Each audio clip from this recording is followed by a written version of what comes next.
Bonjour, bonjour! Saviez-vous qu'une des plus grandes catastrophes maritimes de tous les temps est également devenue un des plus grands trésors archéologiques de tous les temps? Alors on connaît tous le Titanic, bateau célèbre dès sa construction pour sa taille impressionnante et surtout pour avoir coulé lors de son voyage inaugural en 1912. Mais des siècles avant le Titanic, il y a eu un autre bateau connu pour des raisons assez similaires. Ce navire, c'est le Vasa. Conçu pour être le vaisseau amiral de la flotte de guerre de la Suède et dominer la mer Baltique au XVIIe siècle, après un chantier colossal, des dépenses absolument folles et une inauguration en grande pompe, eh bien, il a coulé le jour même de son lancement, le 10 août 1628. Avant de vous faire ce récit passionnant, un mot sur le partenaire du jour, avec une question. Est-ce que vous avez déjà voulu apprendre une nouvelle langue et galérer pour progresser? Eh bien mon partenaire Rosetta Stone a développé la méthode la plus intuitive pour vous aider. Il crée un environnement immersif avec des mots et des images qui permettent au cerveau de créer naturellement des liens grâce au contexte, et ça c'est exactement ce qui se passe quand vous apprenez quelque chose dans la réalité. Bon, ça tombe bien pour moi parce qu'au moment où je tourne cette vidéo, je prépare un des événements de reconstitution historique les plus réputés du monde. C'est au fin fond des Pays-Bas et sur place il y a 16 nationalités différentes et, hasard de dingue, toutes les langues sont disponibles sur Rosetta Stone. Ça me permettra peut-être d'apprendre d'autres trucs à dire en polonais que le mot castor par exemple. Bober! Et même si l'accent français a la cote, c'est plutôt bien d'apprendre à prononcer correctement pour se faire comprendre, et Rosetta Stone propose une reconnaissance vocale pour perfectionner votre accent. These are people. These are people. These are people. Ça fonctionne vraiment super bien la reconnaissance vocale, je confirme. En fait, il propose énormément de choses, c'est assez complet et bien sûr cela s'adapte à votre emploi du temps. Vous pouvez même faire des leçons dans les transports ou quand vous attendez la prochaine bataille par exemple. Après je peux en parler, mais le mieux c'est que vous alliez découvrir ça. Comme toujours, on vous a préparé une promo pour profiter de Rosetta Stone, 60% de réduction sur l'abonnement Lifetime 25 langues, qui vous donne un accès à vie à toutes les langues disponibles sur l'application. Et la grande nouveauté de novembre, c'est que vous pouvez directement offrir cet abonnement à quelqu'un, et comme c'est bientôt Noël, je suis sûr que ça fera plaisir autour de vous. Le lien se trouve en description et en commentaire épinglé. Merci à Rosetta Stone de soutenir la chaîne, et nous on retourne à notre catastrophe maritime avec un petit changement d'ambiance.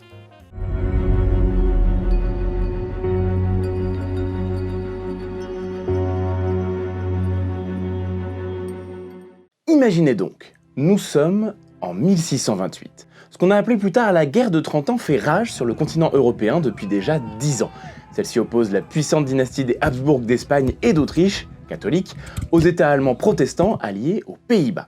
La Suède, c'est une puissance protestante, mais elle ne participe alors pas encore directement au conflit, même si elle est déjà en guerre avec la Pologne, catholique, et elle soutient les opposants aux Habsbourg. Vous l'aurez compris, dans ces guerres, il y a une dimension religieuse entre catholiques et protestants, mais également politique et territoriale.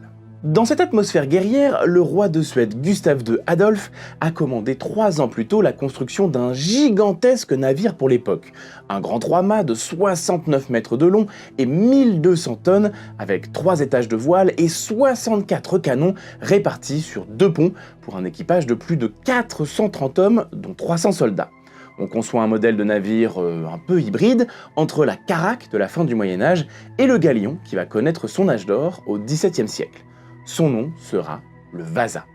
Avec un tel bateau à la tête d'une flotte puissante, Gustave Adolphe a l'intention d'impressionner ses ennemis, de démontrer sa force et de s'imposer en Europe du Nord. Un tel navire est alors autant un outil de prestige que de guerre, un peu comme pouvaient l'être les forteresses médiévales. Aucune dépense n'est épargnée pour la construction du Vasa. En plus de son lourd armement, il est doté d'une décoration extrêmement riche, avec des centaines de sculptures toutes peintes de couleurs vives absolument sublimes, des sirènes, des lions, des figures mythologiques. Les inspirations viennent aussi bien de l'Antiquité gréco-romaine que de la Bible. Il s'agit de mettre en valeur le savoir-faire des artisans au service du roi pour bien souligner sa puissance et sa richesse. Mais le jour de l'inauguration, le 10 août 1628, les choses ne se passent pas tout à fait comme prévu. Le navire s'élance dans l'archipel de Stockholm, la capitale suédoise, sous les acclamations de la foule et sous les ordres de son capitaine, Sofring Hansson. Il fait hisser 4 voiles et tirer une salve de canon pour saluer l'assistance. Puis le bateau se met à pencher, se renverse et sombre en seulement quelques minutes sous les yeux effarés des spectateurs et des ambassadeurs étrangers. Ce jour-là, on dénombre une trentaine de morts, surtout des membres d'équipage bloqués dans le pont inférieur et des personnes de leur famille qui avaient été autorisées à monter sur le bateau pour fêter le lancement. Bon, ce qui devait être le fleuron de la marine suédoise est définitivement perdu. Bien entendu, c'est aussi un désastre financier absolument terrible et tout le monde se demande alors ce qui a bien pu se passer. En premier lieu, évidemment, le roi. Pourtant, on avait engagé un constructeur réputé, le néerlandais Henrik Ibertsson, puis son frère Arent Ibertsson. Ils étaient appuyés par plus de 400 des meilleurs artisans utilisant du bois de chêne de grande qualité. Le roi Gustave Adolphe demande donc à ce qu'un comité comprenant des membres de son conseil privé soit créé afin d'établir les responsabilités, savoir qui est responsable de cette catastrophe. Très vite, les constructeurs et les membres d'équipage survivants se rejettent mutuellement la faute. L'enquête et le procès sont minutieusement menés, mais ne permettent de prouver aucune négligence chez les uns ou les autres. On finit alors par conclure que le désastre est un acte de Dieu. Mais alors en réalité, pourquoi le Vasa a-t-il coulé? On sait aujourd'hui, grâce aux informations dont on dispose sur les caractéristiques du bateau, que celui-ci ne pouvait pas être assez stable pour naviguer, tout simplement. Le Vasa avait un centre de gravité trop haut, les vents le faisaient donc trop pencher. Les canons du pont supérieur, rajoutant du poids, étaient sans doute également trop lourds, ce qui n'a rien arrangé à l'histoire. Il aurait fallu pouvoir alourdir le navire avec plus de lest au fond de la coque pour le rendre plus stable, mais celle-ci n'était pas assez large, donc si on avait fait ça, ça aurait abaissé la ligne de flottaison, le bateau serait rentré beaucoup plus dans l'eau et l'eau serait sans doute quand même entrée par les sabords. Les sabords, c'est les ouvertures qui permettent de passer les canons pour pouvoir les faire tirer. Bref, la répartition du poids n'était absolument pas bonne et il n'y avait pas vraiment de solution. Le projet du Vasa était beaucoup trop ambitieux à une époque où on ne maîtrisait pas encore parfaitement tous les calculs pour bien concevoir des navires d'une taille aussi importante. Voilà. Bon, il aurait aussi probablement fallu un chef de chantier apte à calmer les ambitions du roi, qui imposait les dimensions de ses navires, le nombre et le calibre des canons au constructeur, donc il a vu probablement beaucoup trop gros. D'ailleurs certains, comme le capitaine Hansen, avaient émis des doutes sur la stabilité du bateau avant même son lancement, et un test de stabilité avait même été effectué, et le résultat avait été plus qu'inquiétant, hein, voilà. Mais le roi tenait à ce que le projet aboutisse, et personne ne souhaitait lui annoncer un échec. À la suite du naufrage, le roi Gustave Adolphe tente de faire renflouer le navire, c'est-à-dire de le sortir de l'eau, mais sans succès. Quelques décennies plus tard, entre 1663 et 1665, on parvient à repêcher une cinquantaine de canons. Puis on oublie peu à peu l'épave, y compris son emplacement. Et c'est donc plusieurs siècles plus tard que l'histoire du Vasa devient non seulement celle d'une catastrophe, mais aussi celle d'une véritable prouesse archéologique incroyable. Tout part de la passion d'un certain Anders Franzen. Ce Suédois, spécialiste des hydrocarbures pour l'administration des affaires maritimes de son pays, est aussi un passionné d'histoire et d'épaves anciennes. Dans les années 1950, il fait des recherches sur les bateaux de la marine suédoise ayant coulé dans les eaux de la Baltique, avec la ferme intention, si possible, de faire de l'exploration sous-marine. Le truc, c'est que les eaux froides de cette région sont bien particulières. Les principaux organismes marins qui décomposent le bois n'y sont absolument pas présents. Franzen comprend que les épaves en bois reposant dans la vase au fond de l'archipel pourraient donc être dans un état véritablement exceptionnel. À partir de 1954, il entreprend de localiser le fameux Vasa. Il enquête longuement dans les archives et sillonne la zone avec un petit bateau en faisant simplement descendre un grappin au fond de l'eau. Lorsque le grappin s'accroche à quelque chose, il utilise un petit appareil qu'il a conçu lui-même pour faire un prélèvement à cet endroit. En août 1956, Franzen remonte enfin plusieurs morceaux de chêne noir.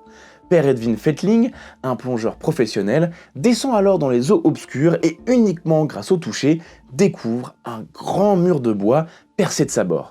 Le Vasa vient enfin d'être retrouvé. Franzen avait vu juste. Son état de conservation est excellent. À côté de l'épave, le mât principal du bateau ainsi que sa chaloupe reposent dans la vase. À l'automne 1957, un projet colossal commence sous l'impulsion de Franzen. On va renflouer le Vasa, c'est-à-dire le sortir de l'eau. Le défi est bien sûr d'arriver à le faire sans l'abîmer, le bateau est complet, et pour ce faire, on va creuser pas moins de 6 tunnels sous l'épave, dans le sol du fond marin, pour y faire passer des câbles en acier. Ces câbles, reliés à 2 pontons artificiels flottants nommés Odin et Frigg, vont permettre de soulever le navire aussi délicatement que possible. Imaginez la prouesse de sortir quelque chose d'aussi énorme et aussi fragile. Le 24 avril 1961, On y parvient enfin. Le navire est sorti des eaux où il a passé 333 ans. L'événement est tellement exceptionnel qu'il est même retransmis en direct à la télévision. On repêche également plus de 14 000 pièces de bois séparées. Petit à petit, on va réussir à remonter ces pièces à leur place sur la structure du navire. C'est un gigantesque puzzle pour conservateurs, et sur les morceaux de sculpture, on trouve même des traces de polychromie, c'est-à-dire de couleurs qui sont encore présentes. Le chantier permet aussi de remonter les restes de ceux qui ont péri lors du naufrage. Les os d'au moins 17 personnes sont retrouvés, y compris des femmes et un enfant, mais aussi des vêtements, des outils, des armes et un cerveau. Oui, un cerveau. Les conditions de conservation étaient si bonnes qu'un des corps avait encore des cheveux, des ongles et son cerveau.